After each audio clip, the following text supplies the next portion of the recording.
এটা কি স্বপ্ন না সত্যি বুঝতে পারছিলাম না। অবাক হয়ে ফ্যাল ফ্যাল করে তাকিয়েছিলাম ওর দিকে। আর এই দিকে সারপ্রাইজের গিফট পেয়ে আমি তো পাগল হয়ে গেছিলাম। বর আমার পাগলামি দেখে হাসছিল। আজ ছিল আমাদের 10th অ্যানিভার্সারি। তো দেখতে দেখতে কতকগুলো বছর পার করে দিলাম। 10তম বিবাহবার্ষিকী, 10টা বছর পার হয়ে গেল। এর মধ্যে কিন্তু কোনোদিনও আমার বর আমাকে হাঁটু গেড়ে ফুল দিয়ে প্রপোজ করেনি। আজকে ফুলের বুকেটা নিয়ে এসে যখন প্রপোজ করলো, আমি একটু সত্যিই অবাক হয়ে গেছিলাম। ফ্যাল ফ্যালভাবে তাকিয়েছিলাম ওর দিকে, যে মনে হচ্ছিল ক্যাবলা হয়ে গেছি। আমি কি বলবো নিজেই বুঝতে পারছিলাম না। আমি ওকে বলছিলাম, এর জন্য তুমি বাইরে গেছিলে? বললো হ্যাঁ। আমি জানি ও কে কানে, কিন্তু ফুলের বুকেটা আনবে আমি সত্যি জানি, বুঝতে পারিনি।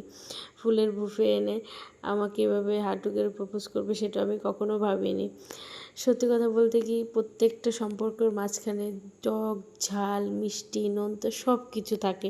মান অভিমান ভালোবাসা সব থাকে। তো সব মিলেমিশে একাকার হয়ে গেছে।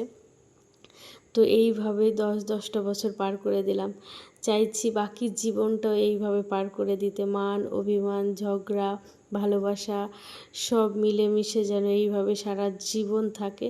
আর আমরা যেন সারা জীবন এইভাবে একসাথে থাকতে পারি। আর এদিকে কেক নিয়ে এসেছিলো। কেকটা সত্যিই খুব সুন্দর ছিল দেখতে। স্ট্রবেরিগুলো ছিল ওপর দিয়ে। আমি ওকে বলছিলাম কখন অর্ডার করলে? বললো যে আমি গিয়ে নিয়ে এসেছি, তোমাকে কিছু বলিনি। তো কেক কাটছিলাম। আর আজকে আমার ক্যামেরাম্যান কে ছিল যেন? আমার মাম্মাম। মামাম বলছিল আজকে তো বার্থডে নয়। মামাম তাহলে কি বলবো? আমি বললাম কী বলবে? হ্যাপি অ্যানিভার্সারি বলো। বললো আচ্ছা মামাম, ফুলগুলো খুব সুন্দর তাই না? আমাকে হ্যাঁ। প্রত্যেকটা গোলাপ ফুল তো এমনি সুন্দর, আর প্রত্যেকটা গোলাপ সত্যি অসাধারণ ছিল। আর এইদিকে সত্যি আমি একটু বেশি অবাক হয়ে গেছিলাম। আমি ভেবেছিলাম আজকে হয়তো আমার জন্য কিছু আনেনিও, কালকে হয়তো কিছু দেবে। আমি সত্যি ভাবিনি যে ও আমার জন্য গিফট এনেছে। আমি একটু অবাকই হয়ে গেছিলাম। সত্যি কথা বলতে কি, আমি যখন রুমে ঢুকেছিলাম তখন শুধু কেকটাকেই দেখতে পেয়েছিলাম। বাকি ফুলের বুফে আর এই গিফট, এটা সত্যি আমি দেখতে পাইনি। এরা অন্য জায়গায় রেখেছিল। আর আমি মনে মনে ভাবছিলাম আজকে বোধহয় বর্মশাই আমার জন্য কিছুই আনেনি। যখন গিফটটা দিল আমি তো হা হয়ে গেছি। তারপরে খুলে দেখছি জুডিওতে গেছিলো, যেহেতু আমার বাড়ির পাশে জুডিও, হেঁটে হেঁটে যাওয়া যায়। ওকে আমি বলছি তুমি জুডিওতে গেছিলে? কখন এনেছো এটা? বলেছে অনেকক্ষণ আগে। আমি বলছি যে ঘরে তো দেখতে পেলাম না। বলে চোখের সামনে রাখবো কেন? যদি দেখতেই পেয়ে যাও তাহলে সারপ্রাইজের কি মানে হলো? তারপরে বলছে আরেকটা জিনিস আছে। আমি বলছি কোনটা?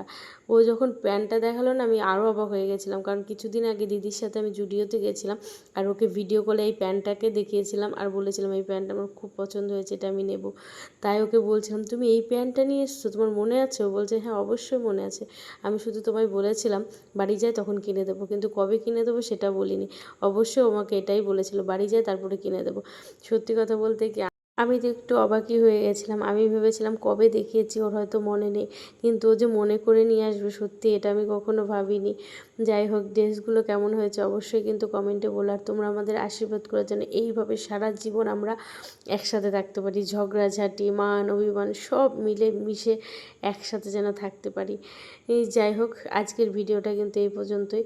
তোমরা অনেক অনেক ভালোবাসা দিও। এটাতে আমি কি বলবো সত্যি নিজেই বুঝতে পারছি না। যদি তোমাদের ভালো লেগে থাকে অবশ্যই লাইক করো, কমেন্ট করো, আর অবশ্যই ভালোবাসা দিও আর শেয়ার করো।